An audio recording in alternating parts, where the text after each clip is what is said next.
Todo proyecto es un reto completamente diferente.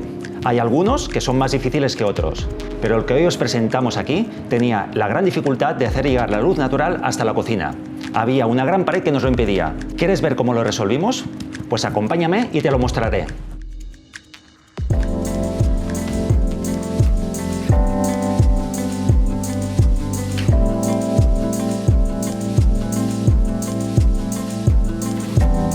Y es que la dificultad radica en su morfología. Nos encontramos en una vivienda de la zona alta de Barcelona, un piso pasante, en el cual tiene las fachadas en sus extremos. Tiene dos entradas, la principal y la de servicio, y las habitaciones ventilan a los patios de luces. La distribución que existía no se adaptaba para nada a lo que querían los clientes. La zona de día y la zona de noche estaban muy mezcladas y era acorde a lo que habitualmente se hacía en el pasado, donde la cocina y el lavadero quedaban relegados a la zona de servicio y muchas veces a las zonas más oscuras. También nos encontramos que el estado era muy pobre y que las instalaciones estaban completamente obsoletas. Esto hacía que requería una reforma completamente integral.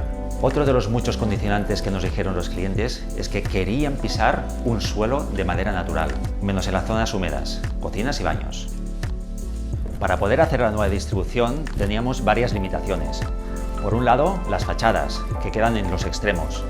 Por otro lado, las puertas de acceso, la principal y la de servicio, que marcan mucho los pasos. Por otro, todas las paredes de carga, que limitan muchísimo los espacios. Y por último, los bajantes, que limitan mucho las posiciones de la cocina y de los baños. Lo que era una cocina cerrada en su día se convirtió en una cocina que se podría decir abierta, ya que dentro de la misma puedes ver visualmente hacia el exterior.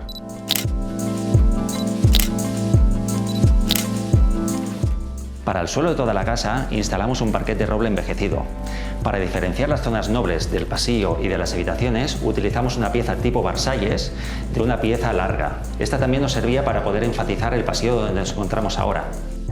También en la reforma integral lo que nos ocurrió es que todos los elementos decorativos fueron derribados. Es por ello que el nuevo diseño tenía que recuperarlos de una forma nueva, pero emulando el original.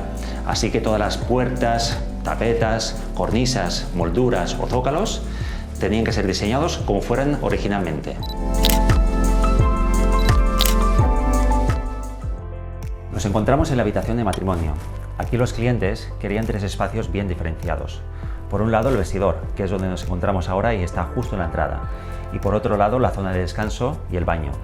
En el vestidor, como era muy longitudinal, recurrimos a estos paneles así más acristalados para darle esa profundidad que le faltaba. También una de las características era que no hicimos llegar el armario hasta el techo, porque tampoco lo requerían, y de esta manera nos aportaba luz natural hacia su interior.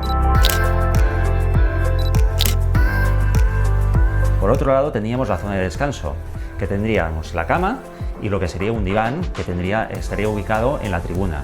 Este diván nos servía también para la hora de leer o a la hora de los desayunos con luz natural.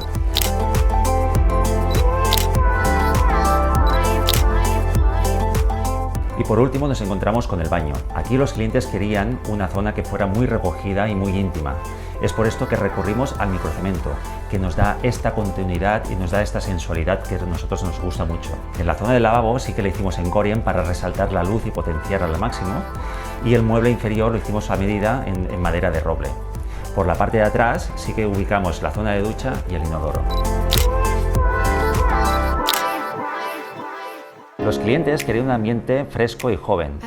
De esta manera recurrimos a una paleta de colores muy clara para todo lo que sería el interiorismo, y para la decoración elegimos un material más tirando a un estilo nórdico, pero sobre todo con maderas muy claras y unas superficies muy luminosas y de mármol.